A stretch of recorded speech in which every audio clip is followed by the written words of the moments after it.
আচ্ছা ঠিক আছে। আচ্ছা আপনারা আজ 8 তারিখ হলো, তখন তো সব পালিয়ে গেছিলেন, প্রথম কোথায় গেছিলেন? হ্যাঁ কি মল্লিক? বিকাশ মল্লিক। হিন্দু না মুসলমান? মুসলমান। তাহলে কি বলছেন?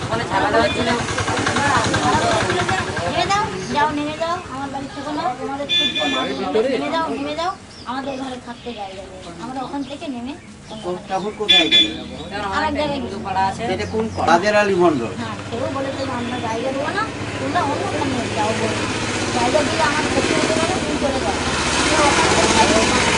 মানে জীবন রক্ষা করার জন্য আমরা একেবারে কোথাও রাস্তায় চলে গেলাম, রামনাথ। এখান থেকে কতটা দূর? অনেক দূর, 1 কিলোমিটার। আচ্ছা আপনার এই জন্য আমাদের এই লিফলেটে 8 জন লেখা হয়ে গেছে। আমাদের মেয়ে, আমি, আমার বৌমা আছে, বৌমার নাতি আছে, বড় ছেলে দিয়ে দিয়েছে, বৌমা বাপের বাড়ি পাঠিয়ে দিচ্ছে। ওই দিনই আমরা বৌমার বাপের বাড়ি পাঠিয়ে দিয়েছি। মেয়ে এর মার কাছে সে বর্ধমান থাকে, এখানে খবর দিয়ে এদের পাঠিয়ে দিয়েছি। আর রাখতে পারবো না, কী করে ফোন নিয়ে রাখবো বলুন? এই সমস্ত জায়গা এখন রান্না টান্না করতে পারছেন তো? আচ্ছা মোটামুটি ভাবে পারছেন। কালকে ওরা এসে পরশুদিন কি দিয়েছিল?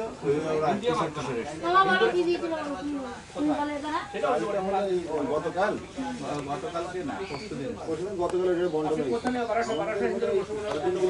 চাল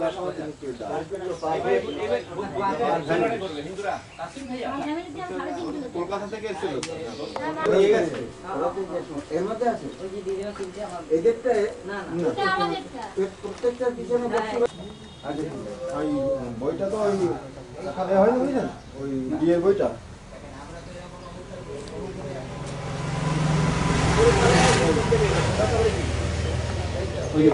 আমরা তো মনোবল থাকলে হাতিকে কন্ট্রোল করে মাহতে, হাতির প্রচন্ড শক্তি, মনোবল নাই, মনোবল দেই। ওইটাই বলুন। আবার বলেন আপনার নামটা কি? আমার নাম ফকির আহমদ। ফকির আহমেদ। আপনি ওদিন এখানে ছিলেন না? পালিয়েছেন, ভয়তে পালিয়েছেন। বাবা সব কেউ করা না, যারা আসছিল কোন কিন্তু ওই আশপাশের এই লোক। গ্রামগুলোর নাম কি? গ্রামগুলোর নাম বলেন। নাম বলেন। গ্রামের গাছ, কমনি ওই খাজদানা, হ্যাঁ বাউড়াট, হ্যাঁ নিরিমিশি, হ্যাঁ। চারিদিকের লোকে দিনমানের ঘটনা তো। আচ্ছা বলুন তো, এইরকম বেশি বেশি হিন্দুদের বাড়ি আক্রমণ করার কারণটা কি? সে আমরা ছিলুন না কো, বাবা বলতে পারবো না। আমরাই তো দড়িকে পথ পাই না, আমার এই সব টালি ভেঙে গেছে লেটকে। আপনার এই দুই ঘরই ওই আজ আগে ওই দুই ঘরেরই আপনারা পালিয়েছিলেন? 2 ঘর নাই, বাকি কেউ না, ছিল না, এই না। যে আনোয়ারা আনোয়ারের ঘর তো পরে দেখা গেল ওই পাড়াতে শুনতিস বলে ঘর ধরিয়ে ওই দোকানটা এসেও দেখি ওখানে ছিল একটা পাকাটি, সেই পাকাটি আর ওই ঘর শেষ। তা কি করবো? ঠিক আছে। যেদিন পুরলো এই বাড়িটা তোমার, সেদিন তুমি কোথায় ছিলে? আমি তখন ছিলাম ওই কলা বাগান। মানে যখন পুরলো তখন কলা বাগানে র্যাব যখন আসলো, তো র্যাবের ভয়তে আমরাও কলা বাগানে চলে গিয়েছি।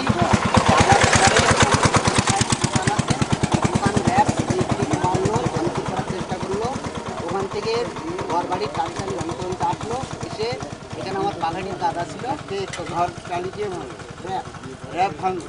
আমাদের সামনে যে এখানে র্যাব এসে আগুন দিয়েছে, সে কোনোদিনও হতে পারে না। কি করে হবে? র্যাব তো কোনো পক্ষে নেই, র্যাব দিতে যাবে কেন? তো একজনের কথাতে র্যাব হবে না। তো এই পাশের বাড়ির আগুন কারা দিয়েছে? সেটা আমরা সবাই না দেখলে নিশ্চয়ই লোকের জিনিসটা জানা যায়, বলতে নিশ্চয়ই মুসলিমই দিয়েছে। ওরাই তো দল বেঁধে এখানে লুটপাট করে। তখন তো বেলাঘাট থেকে এই সমস্ত ঘটনা স্টার্ট হয়ে যাচ্ছে, ভাঙচুর না, রত্নারা ছিল লাস্টে ছিল ঠিক, তবে নুরুল আগে ছিল।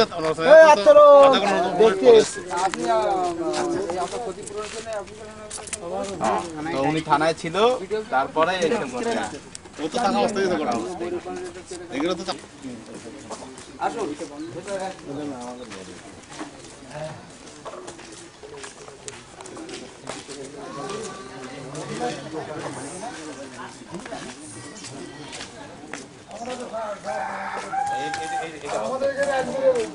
বাপদাদার থেকে এরকম ঘটনা ঘটে। গ্রামের লোকের সহযোগিতা করবে, এটা 100% মানতে হবে। হ্যাঁ, গ্রামের লোক কিছু আছে বললি আমি নেই বলবি গ্রামের লোকে সাহায্য করে, নেই বললি হবে, আছে না, কাছে ঘটে বলতে গেছে আর মাই মেরেছে। আর 3 মিনিট ধরেন, 6 মিনিট ধরেন। হ্যাঁ পারবো, 2 মিনিট পরে পারবো। ওই এই বক্সে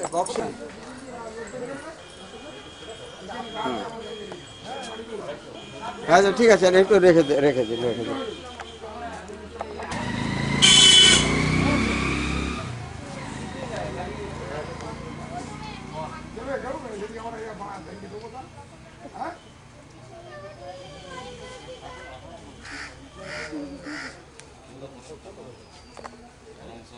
সবাই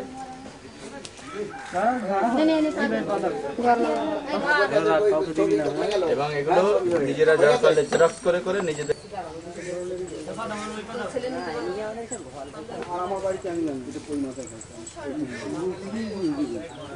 আমি এখানে ভুক্ত বলছি আমাদের আশপাশে কি হয়েছে যেটা কি বললাম সে যাই হোক, সেগুলো আপনারা অ্যাপ্লিকেশন করে আপনারা কেসে এটা তো জানিয়েছেন যে আমাদের এই এত টাকার প্যাকেজ আপনার যারা পুরো যাচ্ছে সেই পর্যন্ত যে তো আপনাদের আমাদের পর্যন্ত এসে পৌঁছায়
আমরা এখন সেই চট্টলপল্লীতে এসেছি, সমস্যার কেন্দ্রবিন্দু এখানেই। এতক্ষণ আপনারা ছবিতে দেখলেন এই প্লটটি এবং রাস্তার সীমারেখায় গত 6 সেপ্টেম্বর দুপুরের একটু আগে প্রায় 1000-এর বেশি মুসলমান এসে এখানে এই ডিসটা বা ভিতটা কেটেছে। তাদের উদ্দেশ্য ছিল এখানে বেড়া বা দেওয়াল দিয়ে কবরখানাটিকে ঘিরে দেওয়া, তার সঙ্গে সঙ্গে ভেতরে যে চট্টলপল্লীতে প্রতিদিন 1000 থেকে 1500 লোক যাতায়াত করে তাদের পথ বন্ধ করে দেওয়া। এবং এটা করতে পারলে এটাই হবে, ওই সামনে যে একটু দূরে দেখতে পাচ্ছেন বাঁশের স্ট্রাকচার, ওখানেই আছে চট্টল সমিতির স্থায়ী দুর্গা মন্দির। এই দুর্গা পূজাটাকে এরা বন্ধ করে দিতে পারবে। চলো আমরা এগিয়ে যাই। এই প্লটটি মোটামুটি 2 একরের একটু বেশি। তার বাঁদিকে যে বাঁশের ছাড় দেখছেন, ওই এলাকা অলরেডি এরা কবরখানা করে ফেলেছে। বাকি অংশ এতে যা কবরখানা করার জন্য এরা চেষ্টা করছে। আমরা সামনে এগিয়ে যাব। বাঁদিকে একটা বাঁশ দিয়ে ঘেরা একটা কবরখানা দেখা যাচ্ছে।